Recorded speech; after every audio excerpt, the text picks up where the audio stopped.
All right, welcome everybody to the Permaculture PIMPcast, the only PIMPcast on planet Earth where we discuss permaculture, preparedness, and practical living. We're going to probably cover all three in this episode. Once again, another bonus episode. Remember, it's brought to you by Hickory Ridge Soap from TwoOldCrowsHomestead.com. Turn that simp into a pimp. Bam! Also, Heaven's Harvest, y'all, 10% off with promo code PERMA, P-E-R-M-A. We're going to handle all the ads right up front because I don't want to take a single thing away from my guest here today. Take a look around in the world, y'all. EMP Shield, need I say more? $50 off with promo code PERMA. And don't forget about those Harvest Right freeze dryers. And I'd be remiss for all those out there who are wanting to congregate with with others that might think a little bit like you. You're going to have that opportunity at the Heritage Life Skills Conference. That's going to be we're going to link it down below. It's here in North Carolina. I'm going to be there, but more importantly, William Forstchen, who wrote the book 1 Second After, he's going to be there as well. That's going to be July 21st through the 23rd. And y'all do not forget, put it on your calendar, October 28th and 29th, Kentucky Sustainable Living.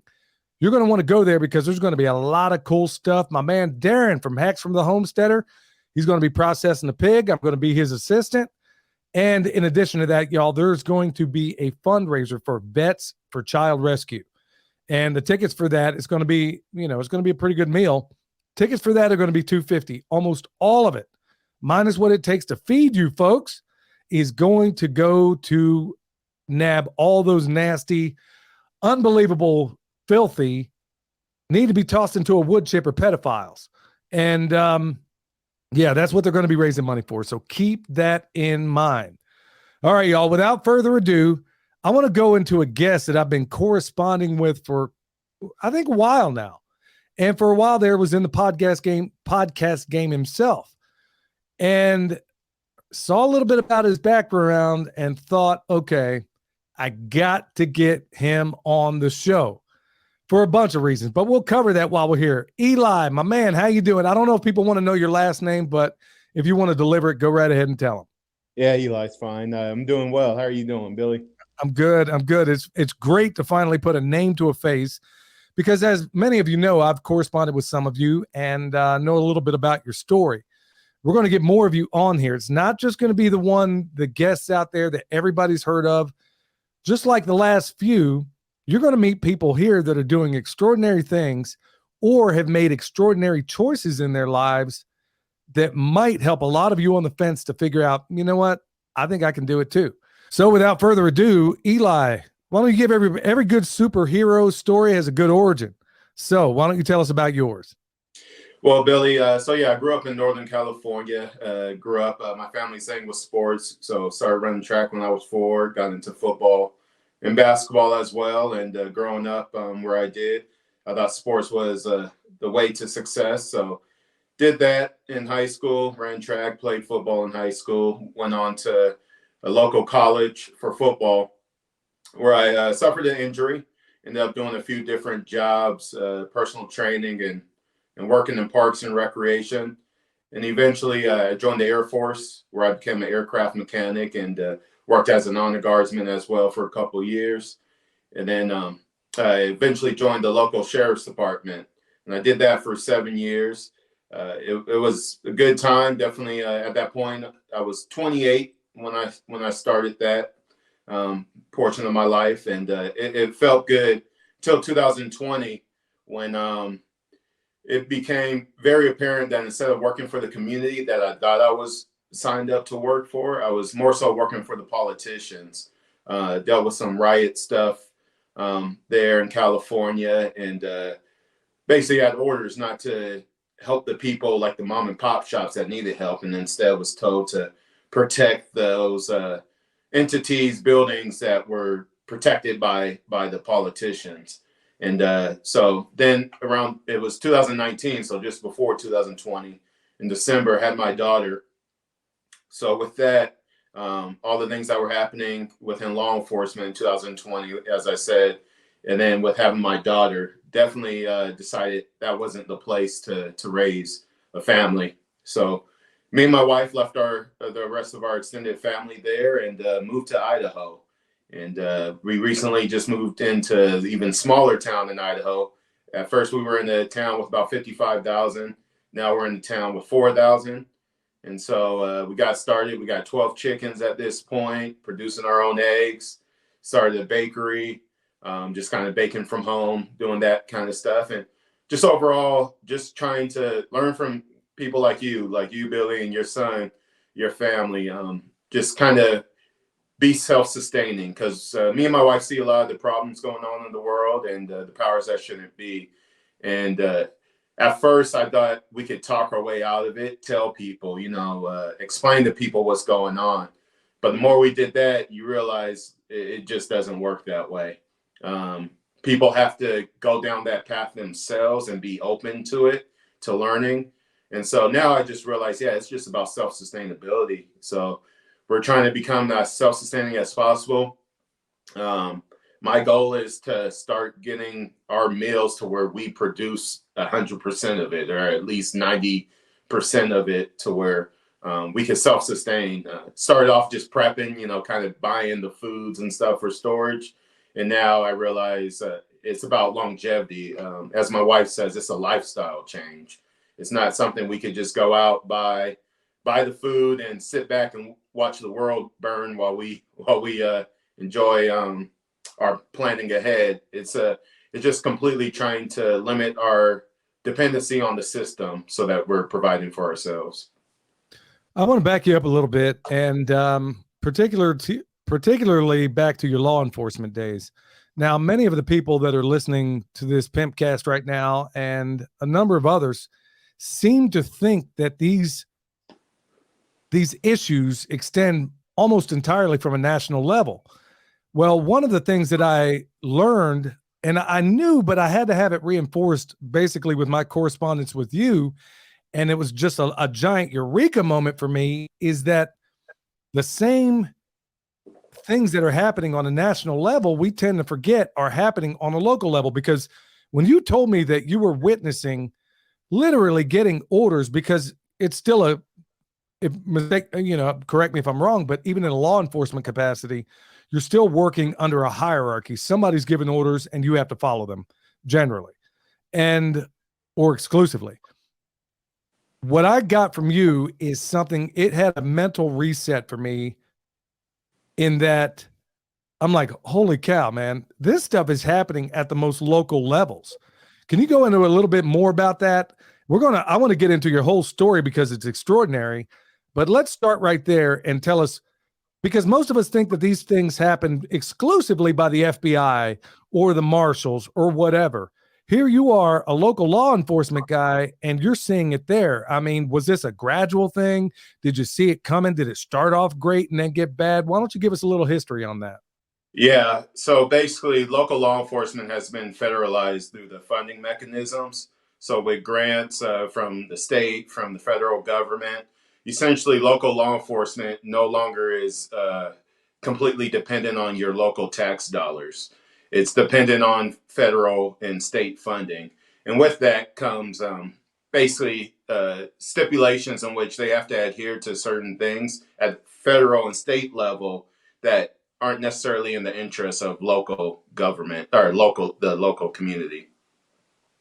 And well, so you explained a lot there just right off the bat, why there's a number of people out there wondering why a single local sheriff hasn't done anything concerning this jab issue. I won't go into too much detail on that, but I think you just explained the reasons why we don't see people jumping up. If it all comes down to the almighty dollar, or you're afraid you might lose your funding, now I understand why so many are tongue-tied.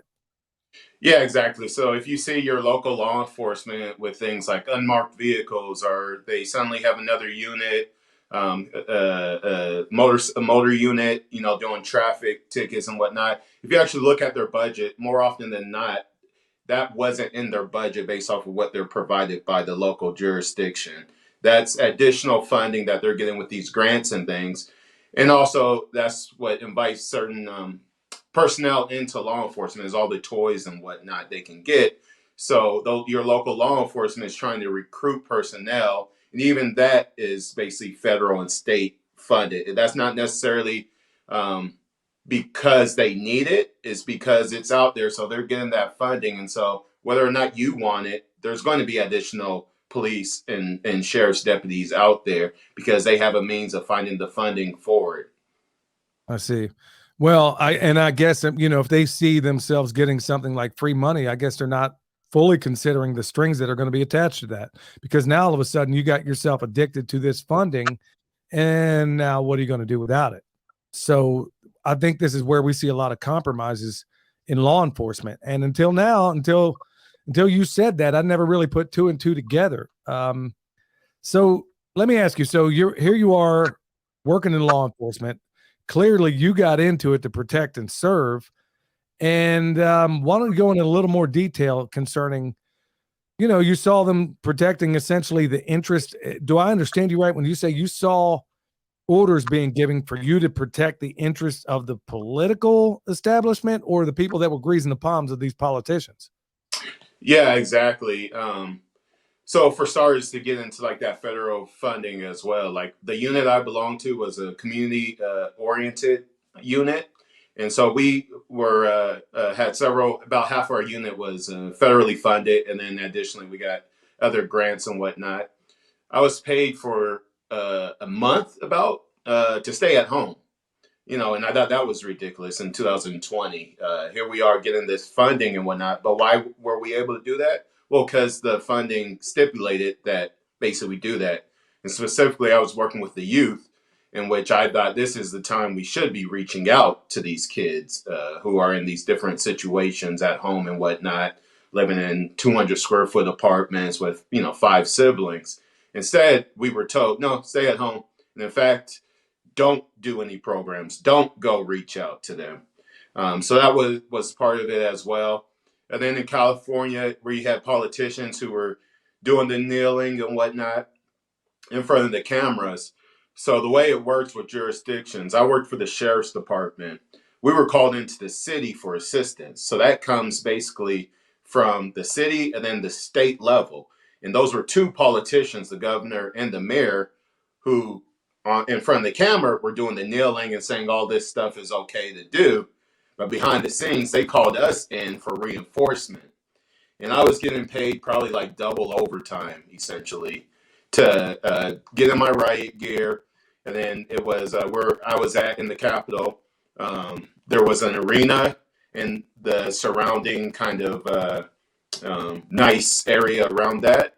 And then there was the Capitol. And that's specifically where we were told to be, was protect those things. So even though there was local mom and pop shops, say, across the street or whatnot, and we could see whether it was fires or know that they were getting ransacked, we were told to stand our ground, stay where we were at.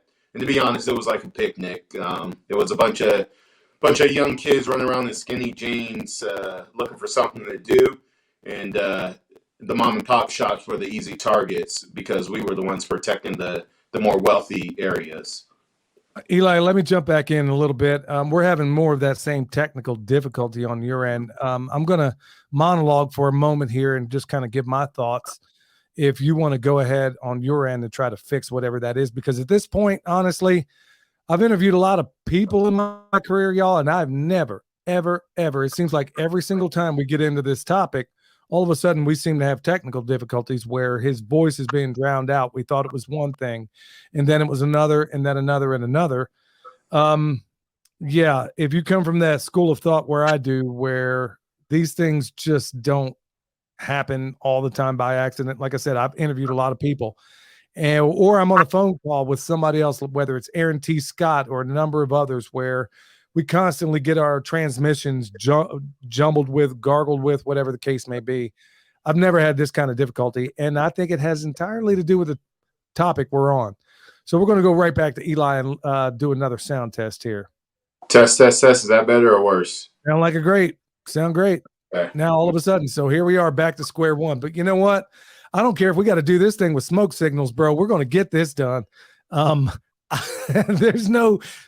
whoever the powers that shouldn't be are that might be screwing around with this, or whatever forces of darkness that may be in, well, I rebuke each and every one of you in the name of Jesus. So back to it. Clearly you're breaking open a lot of ground here regarding what was actually going on, because everything you said was not at all reported, at least the real nuts and bolts of this. It wasn't reported by any news media that I'm aware of. I mean, is there anything else you could tell us about this whole thing? Well, yeah, just the part that I felt bad about, it was, again, that how much money we were making, coming from basically essentially the taxpayers, making, yeah, we basically had a setup in which, yeah, while we were shutting down the rest of the world, the rest of the community, we were just making gangbusters as far as finances. And for me, once I was on the road, in my vehicle, and hearing the essential, non-essential as well, I just shook my head and said something's not right here. There's no way I should be getting paid by taxpayers dollars, and while at the same time telling those same people with the taco trucks, the restaurants, the massage parlors, the nail salons, that they're non-essential.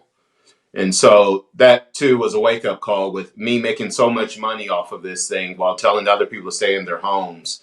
And for me, it became apparent too, just by being in uniform, I was making a statement, even if I didn't, and a lot of us didn't agree with the politicians.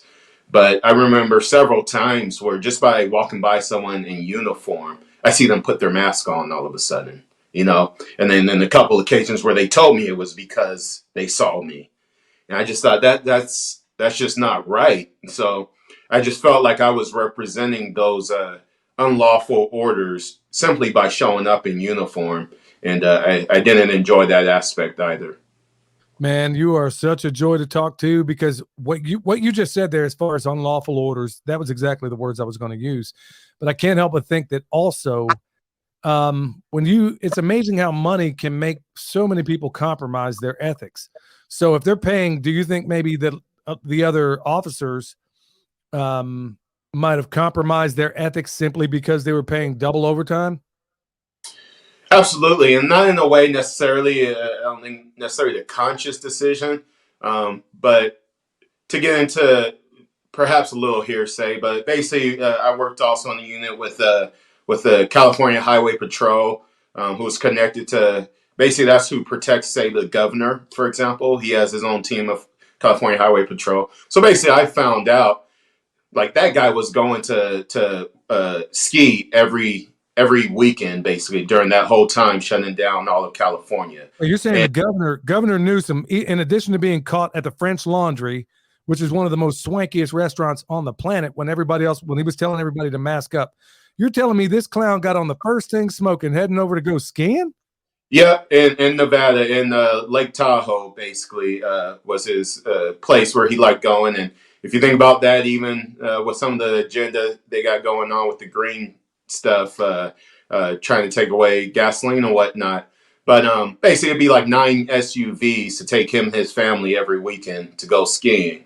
In addition, I knew people who kids were in soccer as well, with his kids, and come to find out, he was sending his kids to Arizona to play soccer, while shutting down soccer fields in California. So things like that just rub me the wrong way. But to speak on the money thing, that's what it was with, like, the CHP, who guards people like the governor. They're getting paid a lot. So when they're going up skiing and whatnot, yeah, they kind of don't think about it as, this is wrong. They're saying, like, hey, I'm making $200,000 right now to hang out at the ski resort. And so, yeah, there's a lot of that. And I mean, I've made 6 figures essentially, doing what I was doing. And I was getting paid enough to look the other way. It definitely was something to where, looking at taking care of my family and having bills to pay, and a wife to keep happy, I disagree with it, but I also understand where people are coming from when, they just want to keep the lights on, pay the bills, just like the average Joe. But for me, it became something more when I realized the politicians I was representing and the unjust nature of what they were doing. Okay, we're having more of that same technical difficulty, so I'll go ahead and let you see what you can do to work on that as well. Clearly, Eli, when you find yourself in that position, it had to ultimately hit a point of critical mass where you find yourself saying, okay, you know what? I may be profiting quite well at this. Things may be good, but you decided that the status quo, I just got to know that transition where clearly you didn't like the situation you were in and you wanted to change it. Was there a eureka moment? Was there something that happened that made you say, okay, enough, and I'm going to get on the first thing smoking? My daughter, just seeing her, yeah, she was a little baby at that time, just a few months old, and just what I was seeing there and what people were willing to accept. At the time, there was fires going on where we were at to where there was smoke coming in, and so it looked like Armageddon. Basically, the sky was red and gray. I liked to garden at that time still, and my tomato plants just had like ash on them. And then you're being told to stay inside. My wife, dealing with being a new mother, and so we knew some people in Idaho. And I said, let's just go visit them. Let's get out of here. This is just too depressing. And also, like, for I think about a month, I was getting paid to work from home, which again, I don't think was right. But yeah, I took advantage of that by coming up here to Idaho and visiting. And man, you talk about a eureka moment. We got in we had to go through Oregon just barely and then came into Idaho. And it's green pastures, green soccer fields. And we did a double take. There was people on the soccer fields. There was Wow. kids and parents watching their kids play soccer. And I just remember thinking, like, that should not look weird. Why does that look weird to us? And so that started the idea of, yeah, we definitely need to get out of there, because if that looks weird to us, just what is it doing to our mental state of being if we think it's weird to see people playing soccer, little kids running around at the park? Because where we were, I mean, they cemented the mound. They put cement signs on the mounds of like baseball and softball fields, telling people they can't play softball and whatnot. Wow. So to come to a place where, yeah, kids and parents were just hanging out outside, that was eye opening. So you basically realize, okay, where I am, and it happens to a lot of us out there, and I know there's a number of people listening right now. They can absolutely positively relate to where you started, and you're doing something that they wish they could do. They find themselves in this situation. I don't care if it's, I know people right now in Kansas City who want to escape, but they don't know how to do it. They feel like they're locked up in this job, or they can't save enough money, or whatever the case may be. And here you are, you get up there and you finally realize, okay, so you're like, so I imagine after that trip, going back to California, it'd be like the Jews going back into Egypt after Moses delivered them. So what did that transition look like? I mean, how did you make that possible? And your coworkers, I mean, how did you separate yourself from there? You told a pretty interesting story to me on the phone about how, there was just you and one other guy, and you had a little something in common. Why don't you tell us about that? Yeah, another brother on the department.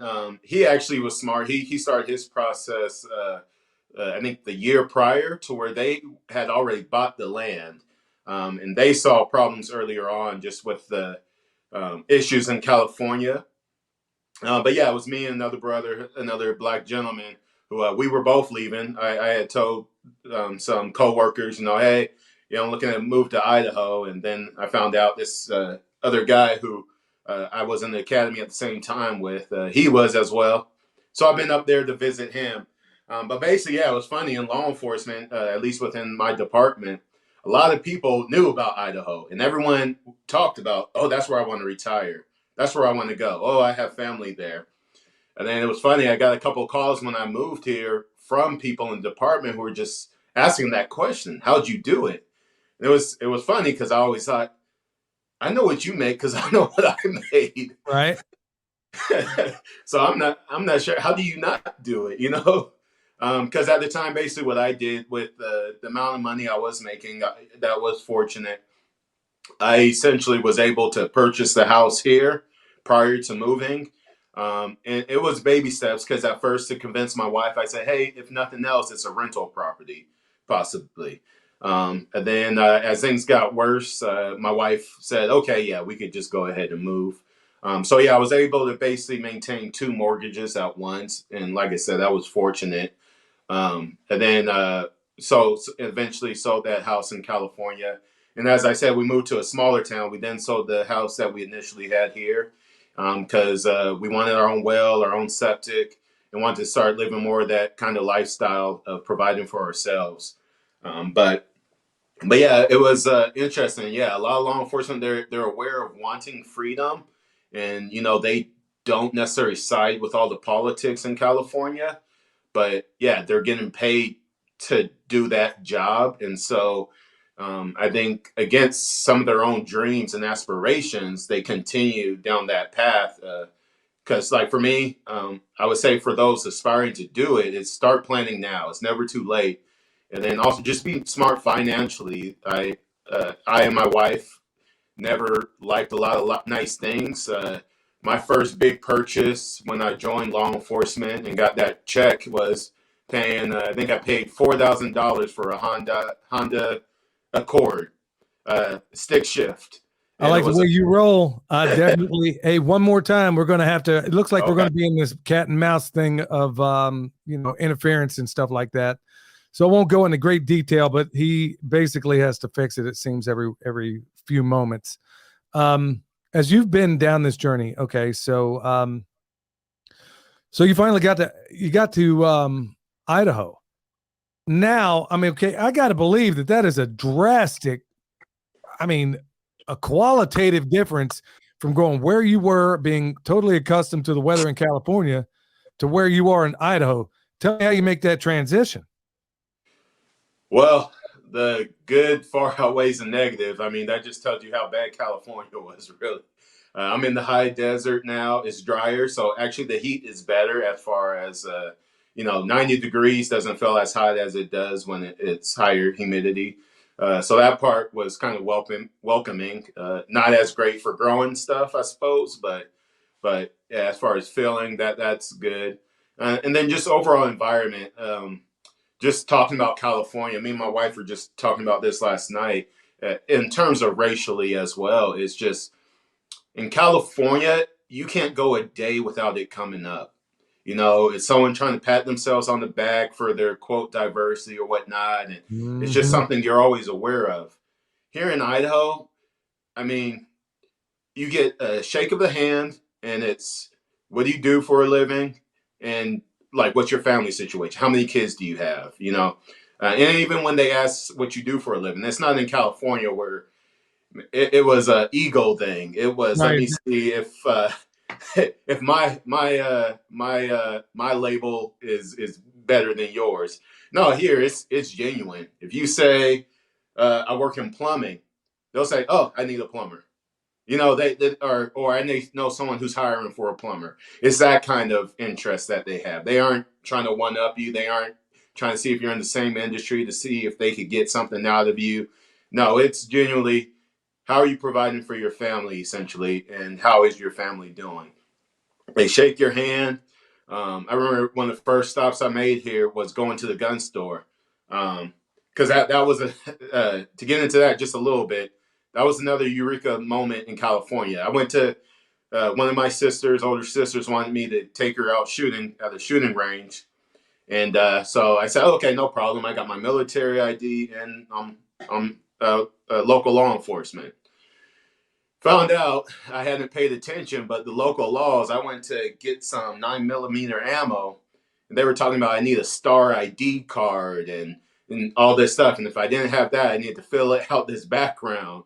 Pulled out both my IDs and was thinking, I could get around this, right? Like, I'm just trying to go shooting. Right. This range. And sure enough, everyone in there just started, we were all kind of laughing about how everyone was getting out of California. We were like, yep, that's how it is. Yep. And it was like a $25 fee for this application. But you mean that someone could, go get this ID and get the ammo, but working in law enforcement, I can even get ammo to go shooting. And so that was another Eureka moment to where I just shook my head and said, something's wrong with this. But yeah, so came here and went to a gun store. And I'm telling you, I walked in, a couple of guys ended up being like retired law enforcement from California. But overall, it was kind of weird. So I purchased a firearm. It was a 22 LR, and a guy who was there just chatting up, some old guys, just hang out there. He said, "You got ammo for that?" And I said, "Oh, I got this, little box of 20 or something that, came with it." He said, "I got a bunch of it. Why don't you stop by my place?" Wow. And I'm thinking, California. All right, what's this guy up to? Yeah. Yeah, you're going to wind up in a pit with somebody throwing soap down on you saying, put the lotion on its skin. And up there, you got genuine people. Yeah. And long story short, that's someone, and he was actually renting on this land from another gentleman who actually happened to be from the same area we were from in California. Nonetheless, those two gentlemen, older gentlemen, are friends to this day. It's been a few years now. And nothing bad happened when I went to get the ammo. So, but yeah, that was just amazing. And how many families that just on first meeting, just say, "Hey, come over for dinner, when you guys free." So it's just been so amazing in comparison to California, where it was, it took a month to plan, to have dinner with someone down the street from you. Everyone was just too busy to stop and just smell the fresh air. That is fascinating. I hate talking about this stuff, but I got to, because, the race baiting pimps out there, the Al Sharptons, the Jesse Jacksons, the Lamonts, all these other people out there that make a real good living on creating racial strife, they're going to generally say, "Oh, shoot, man, going up to a place like that, there's a bunch of white supremacists running around. There's a bunch of this, there's a bunch of that." What's been your experience? As I say, yeah, people shake your hands and just genuinely care about you as a human being here, to where it just doesn't come up as it did in California, which is such I guess, a contradiction there. And even now, I see the headlines in California say, like where I live, and they're talking about Asian hate crime. And I'm thinking, that neighborhood is all Asians. So they omit a lot. It's that lie through omission. I'm thinking, good and well was committing the crimes against Asians. It's other Asians. Whereas you don't have that same lies going on here, in which people want to orient everything to race base. Let me jump in for a second again, Eli. We're having the same technical issue. He's going to deal with that, and then we'll come back to it. The only reason I'm even bringing up race right now is, by and large, there are people in the media and a number of others out there that get a whole lot of hay on this. And you know what? You're listening right now to two brown people having a conversation about a great many things. So I want you to overlay this the next time you hear, because he just dropped really a tactical nuke of information there. You're telling me there's Asian hate crimes well as happening in Asian neighborhoods. What else can you tell us about that? So, the other omission is obvious. It's basically, if there's Asian hate, basically where I was, it's other Asians or it is blacks, right? That's what the makeup is. And so it was funny, even in 2020 and since then, when they would say things about all this hate in California, investigating this hate crime, that hate crime, I kept thinking, well, aren't you saying that all those people left California and they live in Alabama and everywhere else and in Idaho? And I'm thinking, so are you saying that someone from Alabama is traveling to San Francisco? Wow. To commit hate crimes? It's in California, they have it both ways. We're so tolerant, but yet, we also have all these hate crimes that we're working on, and I just don't get that contradiction, and that it can't be both ways. If there is no, quote, racism in California, then how is there hate crimes? And if there's hate crimes, then how are you stating that you're such a great place to be? Wow. Touche. I mean, I had to take a moment there, because that's just absolutely profound. and I've heard nobody else say it. Now let's transition into okay, so you basically get on the first thing smoking out of California, just like a lot of other awesome patriots in California are feeling like they need to do right now. Find yourself in Idaho. You're there. Now all of a sudden, what do you ultimately, because obviously you're going to give up your employment there in California. Yeah. What is that transition like to there? You mentioned earlier about a couple of enterprises you got going on, but what do you do what do you do to make a living? I'm not trying to get into your personal what you make for a living, how much you make, or whatever those. I'd never ask a question like that. I'm meaning, what do you do to put bread on the table at this point? Now that you've made this massive transition to a place where you don't know anybody. Yeah, basically, it's that lifestyle change. So we were fortunate to have done well with some of those real estate decisions we made in each of our homes that we've owned previously, and that's given us some leeway to basically right now I'm working on different skill sets and looking at different ventures. So we do everything from the in-home bakery to where we sell that at a couple of local stores. And then now I'm getting into contract work, building decks, doing home remodels and whatnot. Basically, I've made this change to wanting to do more with my hands and wanting to build my skill sets. So part of the decision of moving to this smaller town too was, again, financial. We made that choice. Basically, we moved into what Californians would consider a very nice home. And that's what we were looking for. It was, we could brag to, not necessarily that we brag, but we could show people in California, look at our nice home that we moved to here, right? For half the price. Yeah. And so, but I realized I was naive about Idaho. I thought, wherever I buy in Idaho, we'll be able to have some sheep and chickens. But no, we were in a neighborhood that mostly retirees and whatnot. And I won't say upscale, but it was a nice neighborhood in which we made the decision to go ahead and benefit from some of that equity that was built up there to basically downsize. So we got a smaller home, but more land. And so that was one of those financial decisions where we wanted to be smart in order to make this lifestyle change. Instead of simply saying, hey, we live in this really nice house, it's all right, what's our ultimate goal? We want to be self-sufficient. So let's move further out, less regulations and more land. And then with that, also, I used that as an opportunity. It was a home that needed a lot of work. And so I used my two hands and some help from friends to fix this place up, basically. So in that way, too, we benefited financially by basically downsizing and learning to do more things for myself rather than simply living in luxury and convenience. So those are the kind of decisions we're making to make this lifestyle possible. Cutting down our budget and, like I said, learning how to do things more ourselves. And so with the baking, we're looking at, growing our own stuff that we can then bake, or having the chickens, with baking, that's been really helpful with the eggs and whatnot. And so we're trying to basically do more things like that, along with a lot of friends out here, a lot of entrepreneurship. So I leave myself available for we got friends with taco trucks. So I help them on occasions, contractor friends. I help them, the local church, things like that. I make myself available because I'm just in the stage of learning, kind of in relearning, basically, trying to change my perspective and where I am, to go from playing sports growing up.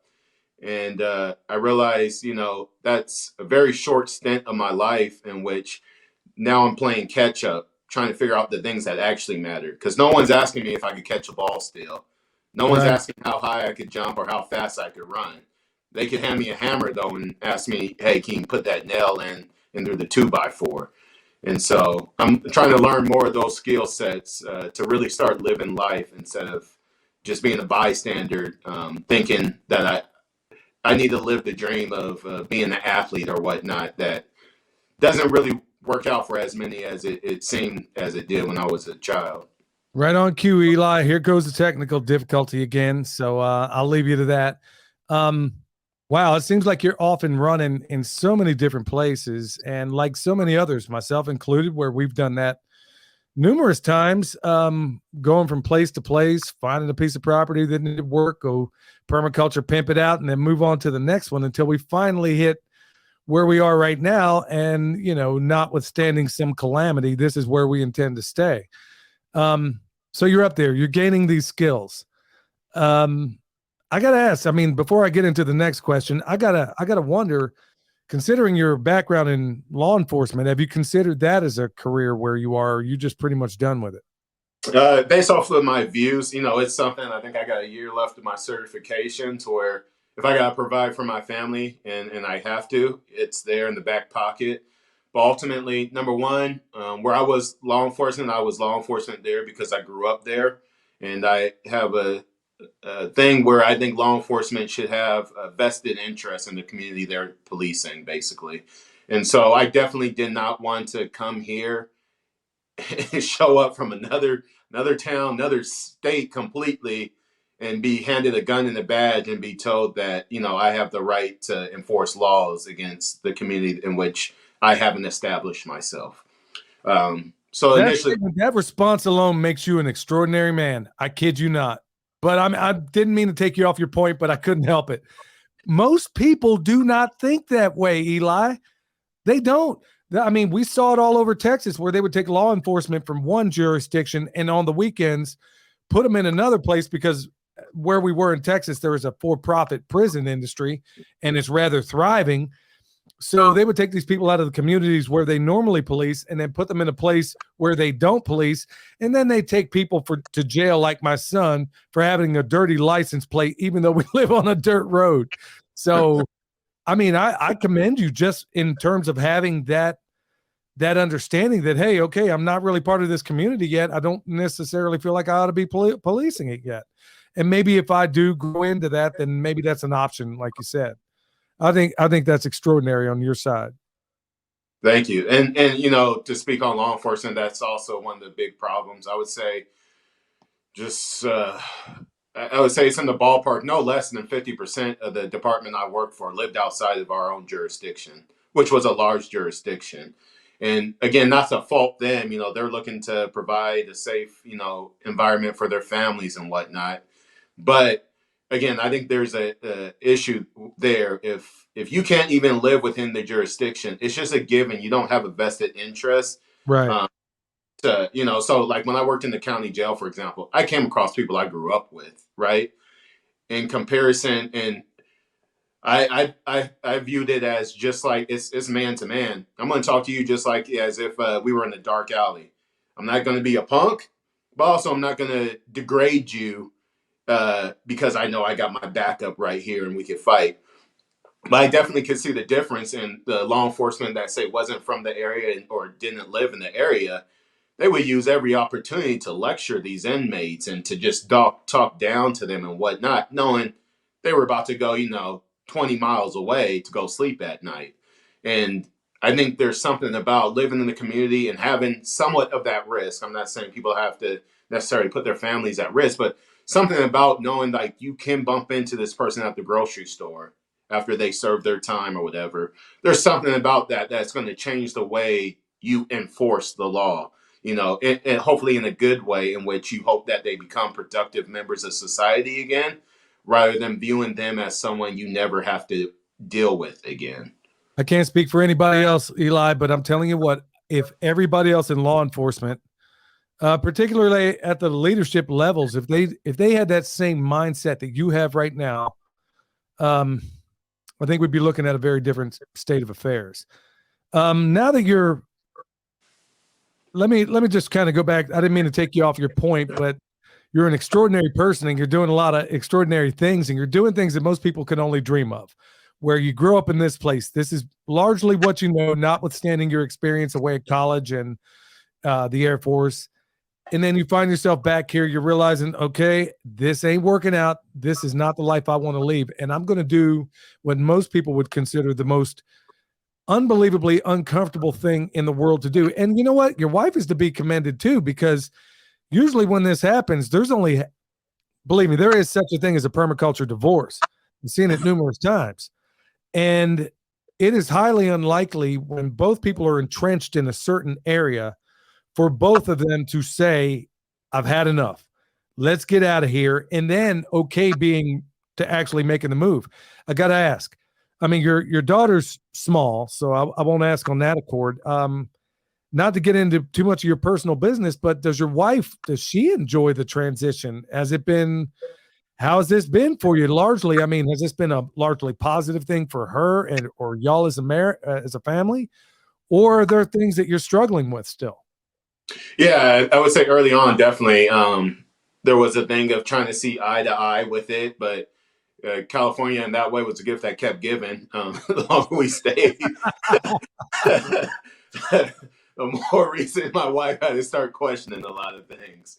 To the point now, yeah, my wife said this last night. She said, we're a great team, and that there's things to get a little down the rabbit hole that she was questioning that I was questioning. My thing was finance. I was always finance. So as far as looking at things, so in 2020, I was looking at the wealth transfer, for example, that was occurring, and I said that this is all weird. The shutting down the mom and pops while keeping the big businesses open.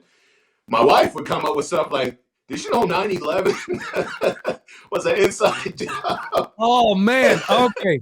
Hey, I got to jump in one more time, Eli, because we're having that sound issue once again. Wow. I mean, I'm just floored absolutely that, it's really amazing that in light of all the things that the powers that shouldn't be have done to us, people have had, in my experience, they've had two reactions. One was to fall deeper into the matrix in the Plato's cave, or they realize, okay, this set of things doesn't add up and I'm going to become more awake. So it sounds like your wife made that transition. Yeah, definitely. And I would say, yeah, back then, I had to come around to that because for me, that was the reason I joined the military. Not specifically 9/11, but based off of my view of our country and whatnot. So when she initially told me something like that, I said, you can't start talking like that. You can't believe that. No, that's not true. And here I am, a couple years later going, wow, I'm really glad you brought that up. And, looking at Pearl Harbor, all these things, I'm thinking like, how could I be so blind to that? That's something that in normal, and by the way, I don't think we've actually fixed the problem yet on your end. That goes to show that you may be absolutely awake concerning certain things, and it may take some time to get you awake to concerning others. I don't know. Talking to you and a number of others out there, it's amazing this polarity that seems to happen in the minds of so many people where they're like, okay, well, I bought this lie. I'm kind of invested here. My job's here. Most people are not going to say, you know what? I've had it. I'm going to risk everything. And I'm going to go to a place that I've never been before and do some extraordinary things. Now, before we close this out, Eli, because you and I are going to have to talk again. We didn't even barely touch. And we'll also try to get these communication issues worked out.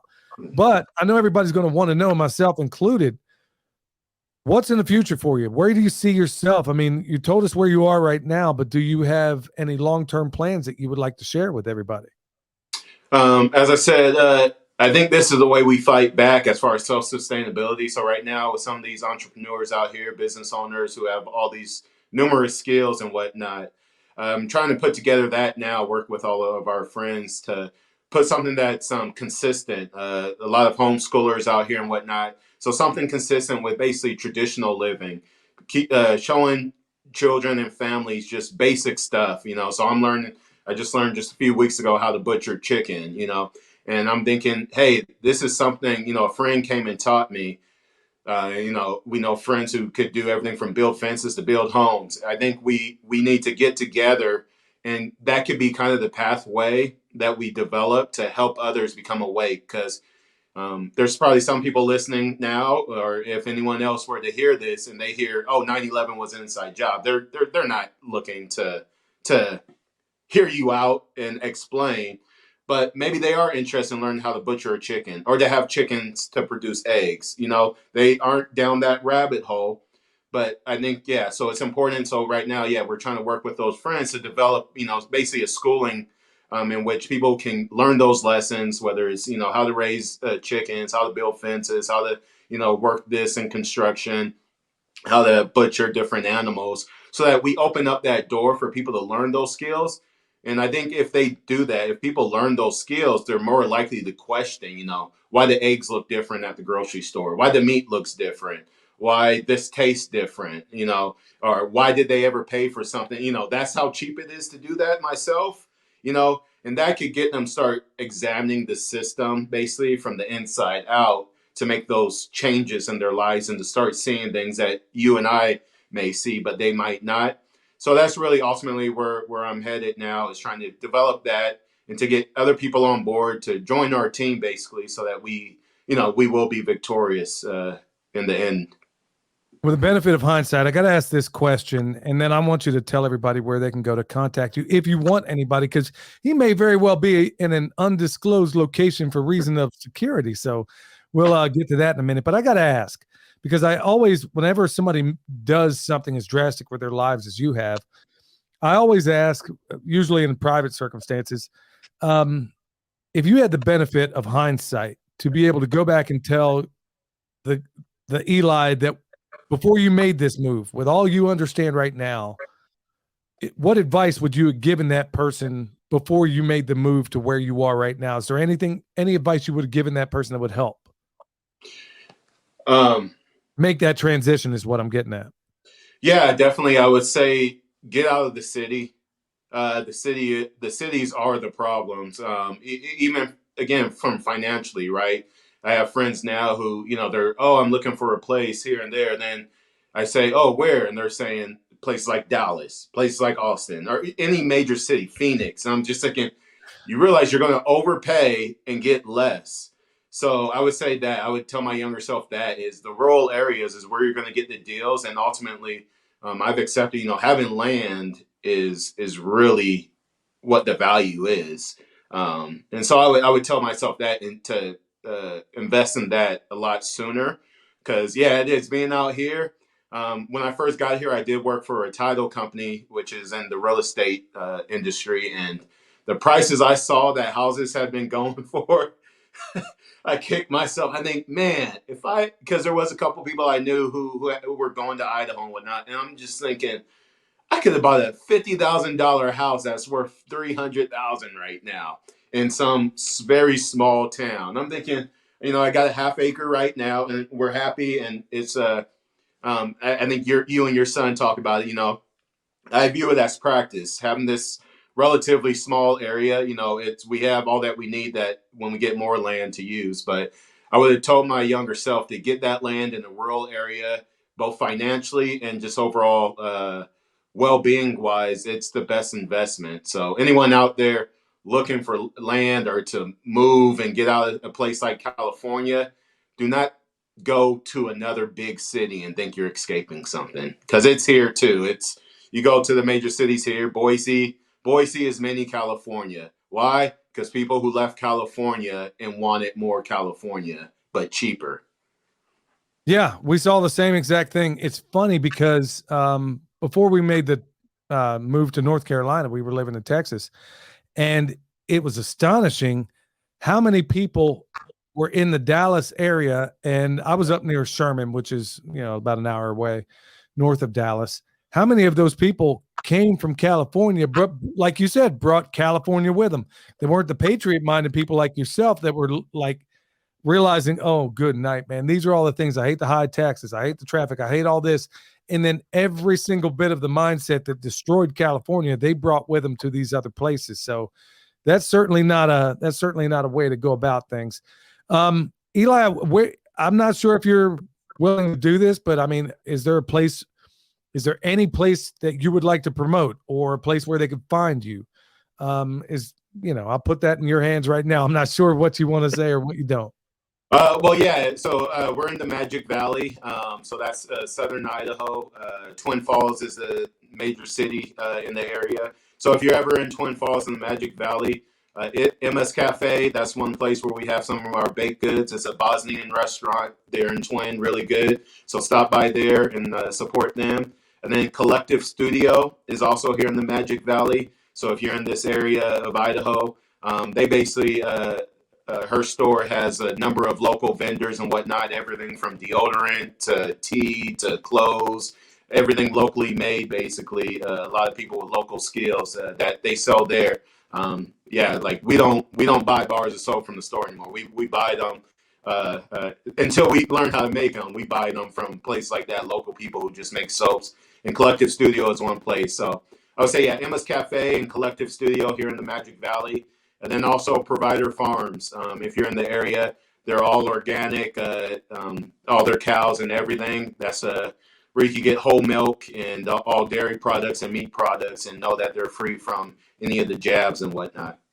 Well, thank you so much for being on with me, y'all. Until next time, stay alert, stay alive.